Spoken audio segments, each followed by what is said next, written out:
परमेश्वर के मीठे मधुर नाम में एक बार फिर से आप सभी को जय मसीह की।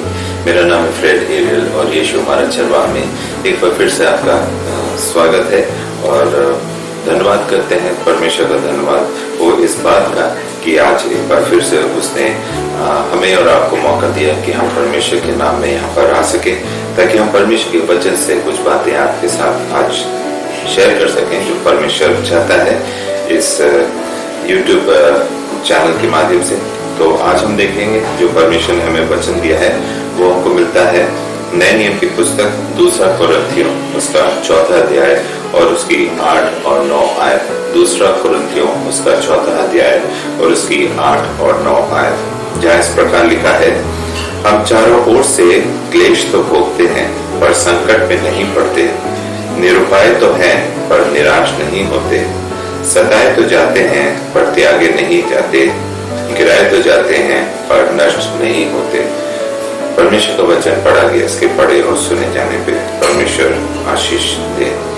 कितनी अच्छी बात यहाँ पर लिखी गई है। ये बहुत ही प्रैक्टिकल सी बात है जो यहाँ पर लिखी गई है, जो हर दिन हर समय में हम अपने जीवनों में इन बातों को फेस करते हैं या इन बातों का सामना करते हैं। यहाँ पे लिखा है, हम चारों ओर से क्लेश तो भोगते हैं। हम जब सांसारिक जीवन में हैं तो हमारे चारों तरफ क्या है, क्लेश है, दुख है, मुसीबतें हैं, परेशानियां हैं। लेकिन आगे लिखा है, पर संकट में नहीं पड़ते।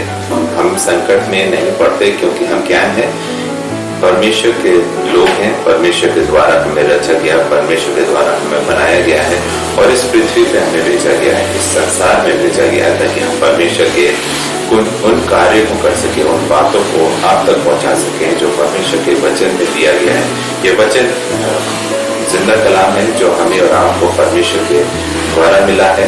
पर हम खुशनसीब हैं कि हम इस वचन को पढ़ पाते हैं, इस वचन की बातों को समझ पाते हैं, इस वचन की बातों को सीख पाते हैं, क्योंकि जब हम मसीह जीवन में हैं तो ये बातें हमारे जीवन में निरंतर काम आती है, निरंतर हमें उठाए रखती है, निरंतर हमें उत्साहित करती है, निरंतर हमें स्ट्रॉन्ग करती है, अपने जीवन में आगे बढ़ने की सामर्थ्य देती है, शक्ति देती है। क्योंकि सामर्थ्य कहाँ से मिलती है, परमेश्वर से मिलती है।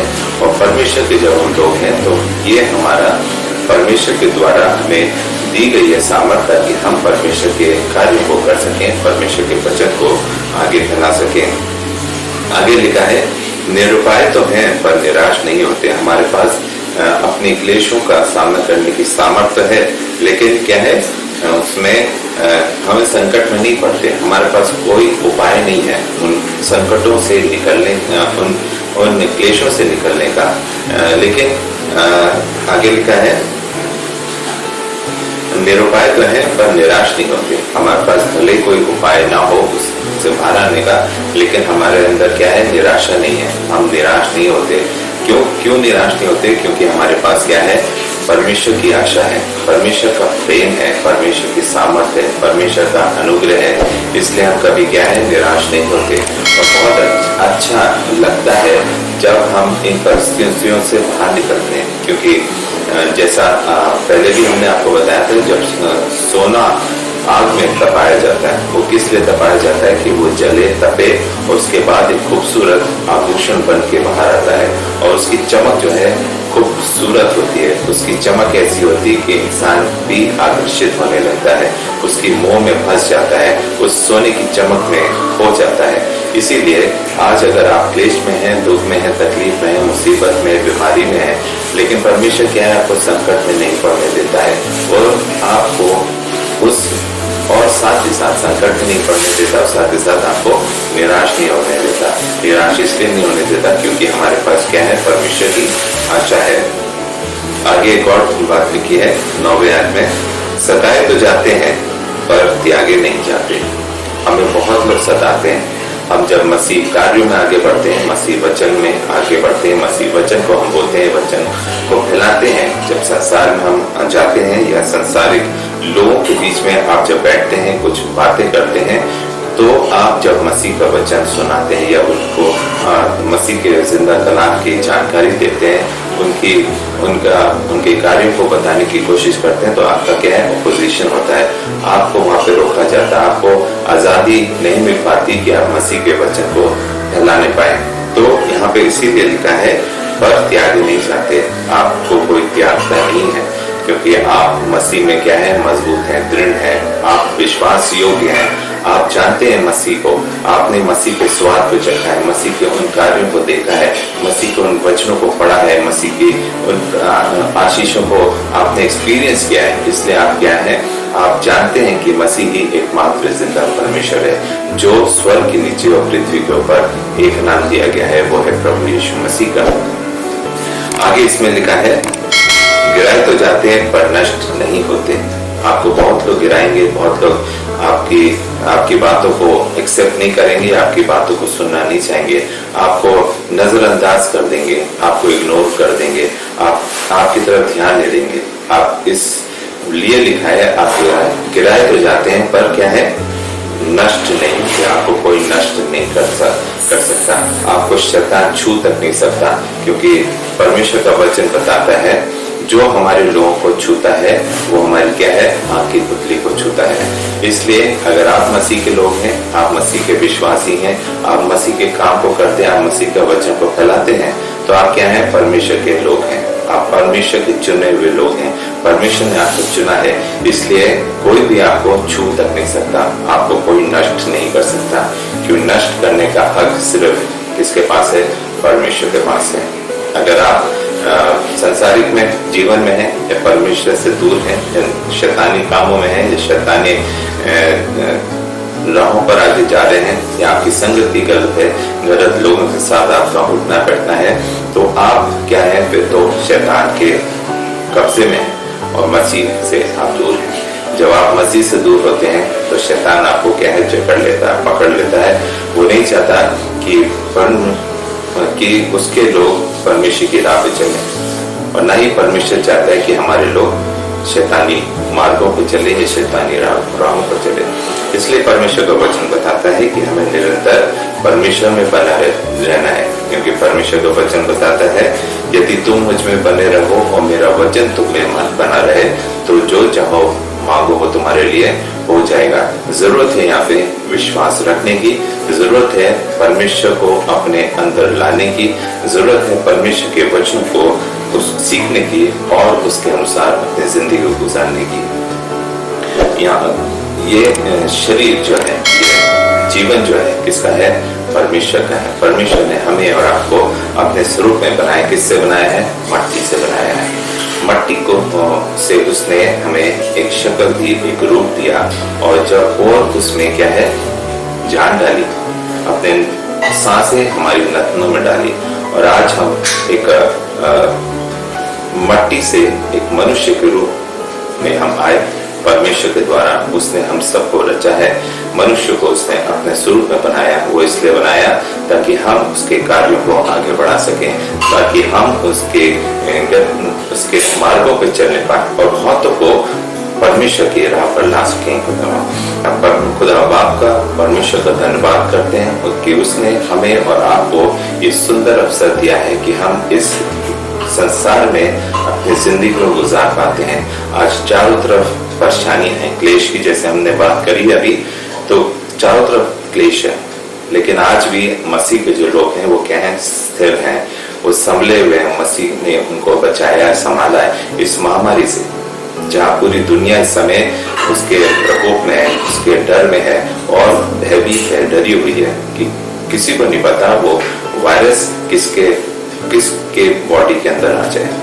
लेकिन यदि आप परमेश्वर में भरोसा रखते हैं, विश्वास रखते हैं, दृढ़ हैं, अटल हैं और उसकी बातों पर अमल करते हैं, उसके मार्गों पर चलते हैं, तो ये वायरस आपको छू तक नहीं सकता। जरूरत है आपको अपने विश्वास को जगाने की, बढ़ाने की और परमेश्वर में अपने आप को आगे ले जाने की। एक जगह से हम और पढ़ेंगे, रोमियो उसका 5वां अध्याय उसकी 3 से 5 आयत।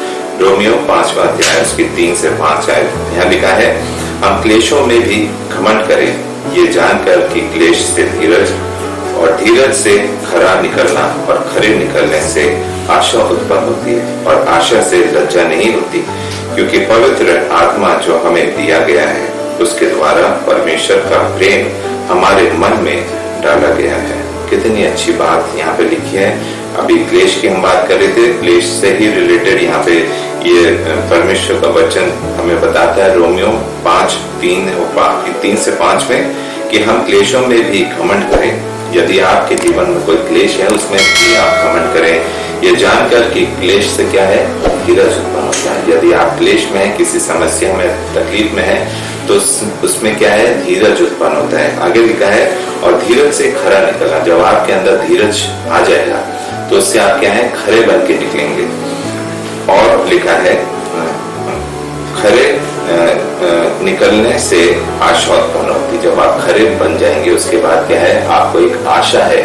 आप परमेश्वर ने आपको आशा दी है कि आपको निराश होने की जरूरत नहीं है।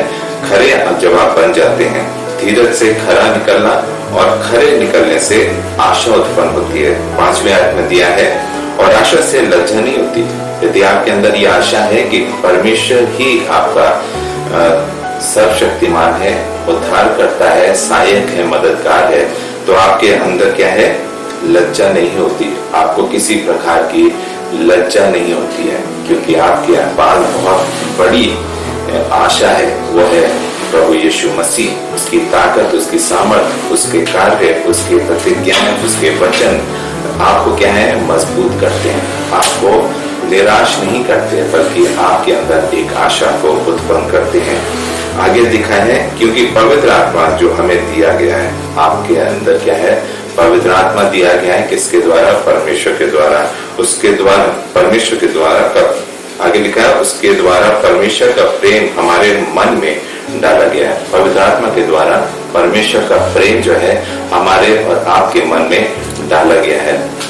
इसलिए पवित्र आत्मा आपके जीवन में काम करता है। आप अपना जीवन परमेश्वर के हाथों में सौंपे। जब हम अपना जीवन परमेश्वर के हाथों में सौंपते हैं तो परमेश्वर का प्रेम हमारे अंदर डाला गया है पवित्र आत्मा के द्वारा।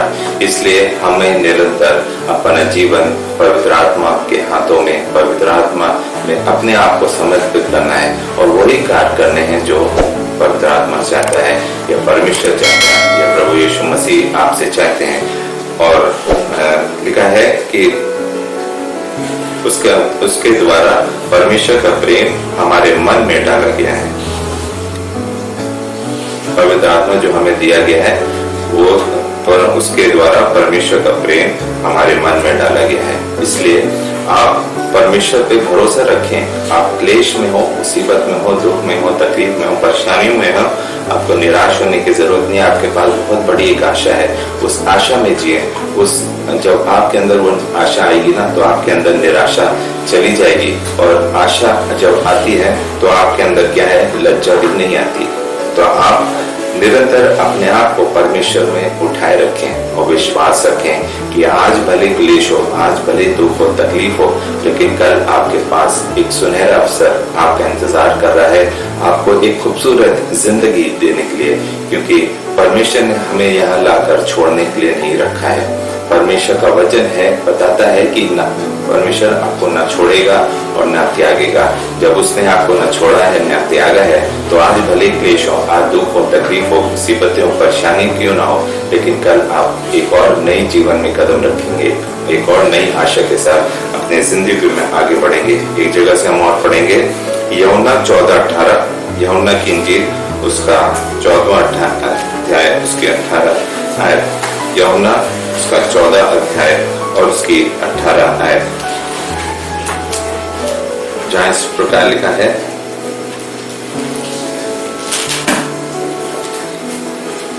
मैं तुम्हें अनाथ नहीं छोड़ूंगा, मैं तुम्हारे पास आता हूँ। कितनी अच्छी बात यहाँ पे लिखी, बहुत ही साफ लिखा है कि आपको डरने की जरूरत नहीं है। आपके अंदर एक आशा है, इसलिए वो एक आशा की आवाज है कि जो कहती है कि मैं तुम्हें अनाथ नहीं छोड़ूंगा, मैं तुम्हारे पास आता हूँ। ये पवित्र आत्मा की आवाज है जो आपसे इस बात को कहती है और यकीन दिलाती है, विश्वास जगाती है आपके अंदर, जहाँ पर एक बहुत ही एश्योरेंस के साथ ये आपको प्रॉमिस किया गया है कि मैं तुम्हें अनाथ नहीं छोड़ूंगा। अनाथ कौन होते हैं? जिनका कोई आगे पीछे नहीं है। तो हम लोग अनाथ नहीं है। अगर हमारा परिवार हमारे साथ नहीं है, अगर आपके माँ बाप आपके साथ नहीं है, तो आप अनाथ नहीं है। आपके साथ कौन है? बहुत बड़ी ताकत आपके साथ है, वह है पवित्र आत्मा, यीशु मसीह। परमेश्वर आपके साथ है। इसलिए आपको उसने बोला है कि मैं तुम्हें अनाथ नहीं छोड़ूंगा, मैं तुम्हारे पास आता हूँ। इसलिए आपके अंदर जो आशा है उस आशा को बरकरार रखें और यीशु मसीह पे विश्वास रखें कि वो आपको कभी अनाथ नहीं छोड़ेगा। वो हर समय, हर जगह, हर परिस्थिति में आपके साथ था, है और जब तक आप जिंदा हैं और तब तक भी रहेगा। और जब उसने ये वादा दिया है कि वो आपको कभी नहीं छोड़ेगा तो वो कभी नहीं छोड़ेगा। उसने ऐसे नहीं लिख दिया अपने वचन में, बल्कि इसका एक मतलब है, इसका एक यकीन और विश्वास आपके अंदर जगाना चाहता है परमेश्वर कि वो ना आपको कभी छोड़ेगा। और ये जरूर बोला है उसने कि मैं तुम्हारे पास आता हूँ, वो आपके पास जरूर आएगा। एक आखिरी जगह हम पढ़ेंगे नीति वचन 18:10 में, यहाँ लिखा है, यहोवा का नाम दृढ़ गढ़ है, धर्मी उसमें भागकर सब दुर्घटनाओं से बचता है। कितनी अच्छी बात लिखी है, यहोवा का नाम दृढ़ गढ़ है, धर्मी उसमें भागकर सब दुर्घटनाओं से बचता है। यदि आप किसी दुर्घटनाओं का सामना कर रहे हैं, समस्याओं का सामना कर रहे हैं, तो आप उसमें बचेंगे, आपको वो बचाएगा। क्योंकि यहाँ पर बहुत स्पष्ट लिखा है, यहोवा का नाम क्या है, दृढ़ गढ़ है। वो दृढ़ गढ़ है, वो उस बात को हल्का नहीं है। वो आपको अगर भरोसा दिला रहा है इस बात का कि वो आपको नहीं छोड़ेगा, वो आपके पास आता है, तो इस बात पर आप यकीन करें। और क्योंकि यहोवा का लिखा है नाम, यहोवा का नाम जो है वो क्या है, दृढ़ गढ़ है। और धर्मी, जितने भी लोग धर्मी हैं, जो उस पर भरोसा रखते हैं, विश्वास रखते हैं और उसके मार्गों पर चलते हैं और उसके वचन को पढ़ते हैं, उसमें बने रहते हैं, लिखा है धर्मी उसमें भागकर सब दुर्घटनाओं से बचता है। हम धर्मी हैं, यीशु मसीह के चुने हुए लोग हैं, तो हम यीशु मसीह में आगे बढ़ेंगे और उसमें बने रहेंगे, तो हम सब क्या है, दुर्घटनाओं से बचेंगे और बचाए जाएंगे। यीशु मसीह आपको बचाएगा। परमेश्वर का प्रेम जो आपके हृदय में डाला गया है वो आपको बचाएगा। पवित्र आत्मा आपकी सुरक्षा करेगा, आपको हर एक दुर्घटनाओं से सुरक्षित रखेगा, बचाएगा। यहाँ पर सिर्फ एक जरूरत है, जरूरत यह है कि आपका विश्वास कितना मजबूत है परमेश्वर में। इसलिए ये वचन आज का इसीलिए इस पे आधारित था कि हमारे और आपके जीवन में कितनी भी क्लेश आए, कितनी भी दुख आए, कितनी भी मुसीबतें आए, परमेश्वर आपको कभी डिगने नहीं देगा, कभी छोड़ेगा नहीं। क्योंकि लिखा है हम चारों ओर से क्लेश तो भोगते हैं पर क्या है, संकट में नहीं पड़ते। निरुपाय तो हैं पर निराश नहीं होते, सताए तो जाते हैं पर त्यागे नहीं जाते, गिराए तो जाते हैं पर नष्ट नहीं होते। कितनी अच्छी आयत है, ये आप जरूर पढ़िएगा। 2 कोरिन्थियों 4:8-9 में, और बल्कि 4 चैप्टर आप 1 आयत से 12 तक आप पढ़ेंगे तो यहाँ पर जिक्र है मिट्टी के पात्रों में धन। मिट्टी के पात्र कौन है, हम और आप हैं, क्योंकि हम सबको क्या है, मिट्टी से रचा गया है, बनाया गया है, परमेश्वर के द्वारा अपने स्वरूप में बनाया गया है। इसलिए हम क्या है, मिट्टी के पात्र हैं और हमारे अंदर क्या है, धन है। मिट्टी के पात्रों में धन हमारे अंदर, ये आत्मिक धन है जो यीशु मसीह का द्वारा हमें और आपको दिया गया है। इसलिए हम सब यीशु मसीह के चेले हैं, हम उसके शागिर्द हैं और हम निरंतर उसमें आनंदित रहते हैं और उसके नाम को आगे बढ़ा पाते हैं। आशा करते हैं छोटे से वचन के साथ आपने बहुत कुछ सीखा होगा। अगर कुछ सीखा है तो इस वचन को आप जरूर दूसरों के साथ शेयर करें और हमारे चैनल को जरूर से सब्सक्राइब करें, ताकि इस तरह के जो वचन जब भी हम लाएंगे तो आपको वो नोटिफिकेशन मिल सके, ताकि आप आने वाले समय में इन वचनों को और अच्छे से सीख पाए। May God bless you.